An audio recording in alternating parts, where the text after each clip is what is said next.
మాత్రమే యెహోవా పలికించిన ఆయన మా చేతను పలికించలేదా అని చెప్పుకొనగా యెహోవా ఆ మాట వినెను. మోషే భూమి మీద ఉన్న వారందరిలో మిక్కిలి సాత్వికుడు. చాలు, దేవుడి వాక్యముల ద్వారా మనతో మాట్లాడునుగాక. ఇప్పుడు నా ప్రశ్న ఏంటంటే, మోషే భూమి మీద ఉన్న వారందరిలో మిక్కిలి, ఈ మాట ఎవరన్నారు? అహరోనా, మిర్యామా, మోషేనా, దేవుడా? దేనికి రెస్పాన్స్గా అన్నాడు? ఏ సందర్భంలో, దేనికి ప్రతిస్పందనగా, ఏ కాంటెక్స్ట్లో అన్నాడు? దేవుడు మోషే ద్వారా మాత్రమే మాట్లాడా? మోషేతోనే పలికించాడా? మా ద్వారా మాట్లాడలేదా? మేము కూడా వాడబడలేదా? ఇంత పెద్ద సేవలో మా కంట్రిబ్యూషన్ ఏమి లేదా? మా పాలేమి లేదా? మేము అసలు ఏమీ చేయలేదా? మేము కేవలం జనాభా లెక్కలా? ఆ 30 లక్షల మందిలో మేము కూడా సమానమా? మేమేం కష్టపడలేదా? మా సమర్పణ కానీ, మా త్యాగం కానీ, మా భారం కానీ ఉపయోగపడలేదా? దేవుడు మమ్మల్ని వాడుకోలేదా? మాలో నుంచి మాట్లాడలేదా? మా ద్వారా మాట్లాడలేదా? వారి శ్రమ, వారి కష్టం, వారి ప్రయాస, వారు వాడబడినటువంటి తీరు, దేవుని కొరకు, దేవుని సేవ కొరకు, దేవుని రాజ్యం కొరకు, దేవుని ప్రజల కొరకు సమర్పించుకొని అప్పగించుకునగా దేవుడు ఏ రీతిని వారు వాడుకున్నాడో, వారి ద్వారా మాట్లాడాడో అవన్నీ జ్ఞాపకం చేస్తున్నారు. ప్రభు దాన్ని ఖండించలేదు. ఎడిసర్లే మీ మొహం అనలేదు. మీరేం వాడబడ్డారు లేవా అని తీసేయలేదు.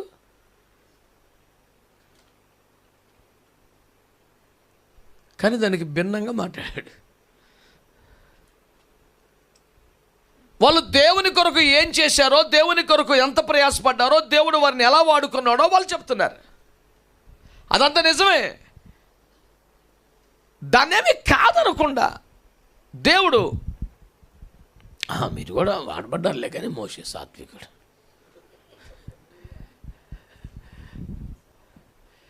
వారి ఎఫర్ట్స్ గురించి వాళ్ళు మాట్లాడుతున్నారు,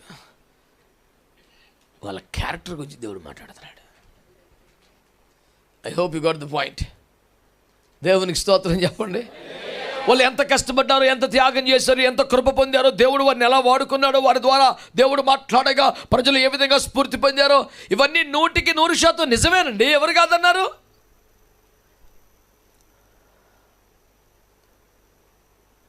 దేవునిలో వారు ఎలా వాడబడ్డారు, సేవలో ఎలా వాడబడ్డారు అనేది వాళ్ళు మాట్లాడారు.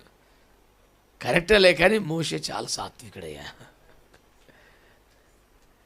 స్వభావాన్ని గురించి దేవుడు మాట్లాడుతున్నాడు, పరిచర్య గురించి వాళ్ళు మాట్లాడుతున్నారు.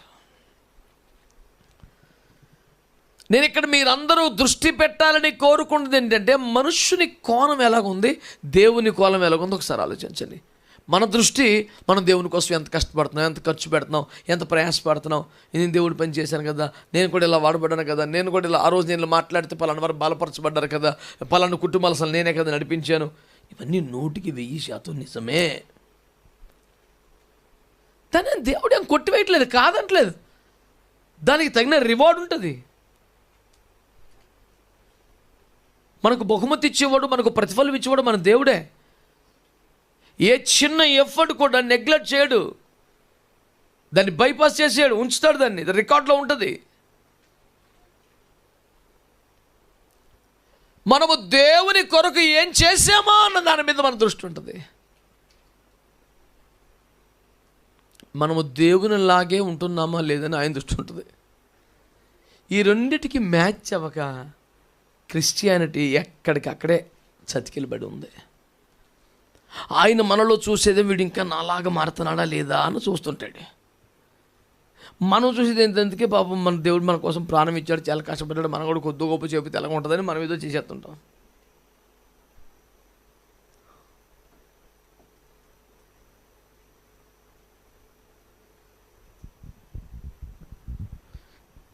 మళ్ళీ మళ్ళీ దేవుని వాక్యం ద్వారా, దేవుని సేవకుడిగా, దేవుని ఆత్మను బట్టి మీకు జ్ఞాపకం చేస్తున్నాను. దేవుని కొరకు నువ్వేం చేసావన్నది నిజమే, దేవునిలో వాడబడ్డావని నిజమే, నీ ఎఫర్ట్స్ సంఘానికి ఉపయోగపడ్డాయి నిజమే, ఇంత గొప్ప సేవలో నీ భాగస్వామ్యం ఉన్నది, అది కాదనే మాట కాదు, నిజమే. కానీ దేవుడు నీ స్వభావం చూస్తున్నాడు. ఫలాని వ్యక్తితో పాటు మేము కూడా కష్టపడ్డాం, ఫలాని వ్యక్తితో పాటు మేము కూడా వాడబడ్డాం, ఫలాని వ్యక్తితో పాటు మేము కూడా ప్రయాసపడ్డాం. ప్రభు అంటాడు, ఇవన్నీ నిజమే, కానీ ఫలాని వ్యక్తి లాంటి స్వభావం నీకు లేదుగా అన్నాడు. అంటే దేవుని ఇంపార్టెన్స్ ఎక్కడుంది? ప్రారంభం నుండి మిరియాము కూడా కష్టపడ్డాడు, ప్రారంభం నుండి అహరోను కూడా కష్టపడ్డాడు. హోల్ ఫ్యామిలీ దేవుని కొరకు, దేవుని రాజ్యం కొరకు, ఇశ్రాయేలు విమోచన కొరకు ప్రయాసపడ్డవారే. ఎవరి పాత్రలు కూడా మనం నిర్లక్ష్యం చేయడానికి, మర్చిపోవడానికి లేదు. కానీ దేవుని మనస్సు ఎవరి మీద ఉందంటే, దేవుడు ఒక వ్యక్తికి అత్యధిక ప్రాధాన్యం ఎందుకు ఇస్తున్నాడంటే, అతడు దేవుని కొరకు కష్టపడుతున్నందుకు మాత్రమే కాదు, దేవుని స్వభావాలను క్యారీ చేస్తున్నందుకు. అది చాలా చాలా చాలా ప్రాముఖ్యం. ఈ ఉదయకాలపు ధ్యానానికి ఇది చాలు. మనకి చాలా కాస్ట్లీ మాట ఇది, చాలా కాస్ట్లీ మాట ఇది. దేవుడు మా ద్వారా పలికించలేదా, మేము కష్టపడలేదా అంటే అది కాదురా, ఆడు కొంచెం సాత్వికుడు. నువ్వు అనేది ఏంటి, ఆయన అనేది ఏంటి? అసలు మన భాషలో సింపుల్ చెప్పాలంటే, ఎంతసేపు మనం ఏం చేశాం ప్రభు కొరకు అన్నది ఉంటుంది, ఆయనకి ఎంతసేపు ప్రభువులో ఇతను ఎలా ఉన్నాడు అనే దాని మీద ఉంటుంది. మళ్ళీ కొత్త సంవత్సరం వచ్చేస్తుంది, మళ్ళీ కొన్ని రిజల్యూషన్స్ కొత్తవి తీసుకుంటాం. ఇలా చేయాలి, ఈసారి ఇలా చేయకూడదు, ఇలా చేయాలి, ఇలా చేయకూడదు, ఇలా ఉండాలి, ఇలా ఉండకూడదు అనే దాకా రావాలి. It is not just because of the deeds. It is all about your nature, character, your emotions, your feelings. నీవేమై ఉన్నావు అనేది నీ యొక్క భావోద్రేకాలు, నీ ఆనందాలు, నీ స్పందనలు, నీ ఫీలింగ్స్, ఇవన్నీ కలిపితే కదా.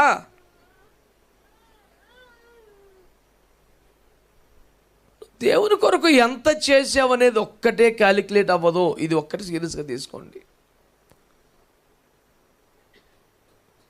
కొంతమంది దేవుని పని కోసం ఎంత ప్రయాసపడతారో, కష్టపడతారో. చాలామంది ఇంకా మార్పు చెందని వ్యక్తులు, బాప్తిస్మాలు పొందని, ముఖ్యంగా పురుషులు గ్రామాల్లోకి వెళితే వాళ్ళ ఇంట్లో అందరు రక్షణ పొందుతారో, ఇంటి యజమాని రక్షణ పొందడు. కానీ ఇంట్లో మీటింగ్ పెడితే అన్నీ సమకూర్చేది ఆయనే. ఏంటి ఈ మధ్య పాస్టర్ గారు వస్తలేదు అని దెబ్బలాడతాడు మళ్ళీ వాళ్ళ ఇంట్లో వాళ్ళ మీద. పాస్టర్ గారు వస్తే ఎంతో అద్దతులాడితే గౌరవంగా చూసుకొని అన్ని మర్యాదలు చేసి, ప్రార్థన అయిపోయే లోపు ఆతిథ్యానికి సకల ఏర్పాట్లు చేసి అతనే. అసలు తన కష్టాన్ని మనం కాదనగలమా? తను పెట్టిన ఖర్చును కాదనగలమా? తను ఇచ్చిన మర్యాదను కాదనగలమా? అది ఏదైనా దేవుని దృష్టిలో యోగ్యమైంది కాదా? కానీ నాలో లేడుగా అంటాడు యేసు ప్రభు. ప్రభులోకి రాలేదనే కానండి, వారు చాలా మంచివారండి అని ఈ తల్లిగారు కూడా ములిసిపోతూ ఉంటారు. యేసు ప్రభుకి అసలు ఏమీ సంతోషం కలగదు. ప్రార్థనలో కూర్చోరండి కానీ బాబు చాలా సపోర్ట్ చేస్తారండి. అసలు మరి దేవుడికి ఎంత సపోర్ట్ చేస్తాడో, ఏమికి ఎంత సపోర్ట్ చేస్తాడో తెలియదు, కానీ అసలు ఎంత సాటిస్ఫాక్షనో.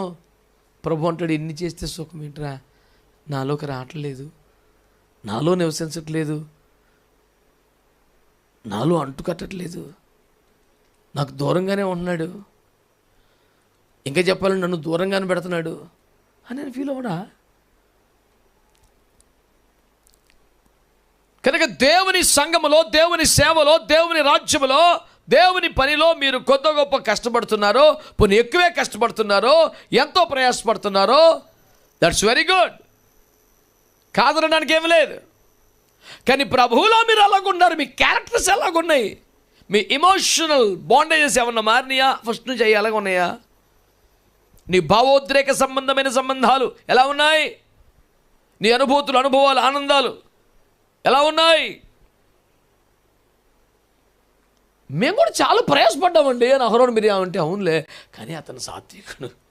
అసలు ఫీలే నన్ను ఉక్కిరి బిక్కిరి చేస్తుంది. అసలు నువ్వు కోణం ఏంటి, దేవుని కోణం ఏందిరా బాబు? దేవునిలో ఎంత కష్టపడుతున్నావు అన్నది నీకున్నది, దేవుని వలె ఏ మేరకు మారుతున్నావు అన్నది దేవునికి ఉన్నది. ఈ రెండు మ్యాచ్ అవ్వకపోతే భక్తి పరిపూర్ణం అవ్వదు. ఆ టార్గెట్ పెట్టుకొని మనం పని చేయాలో ప్రభు మనకు కృప చూపునుగాక. ఆమేన్, హల్లెలూయా.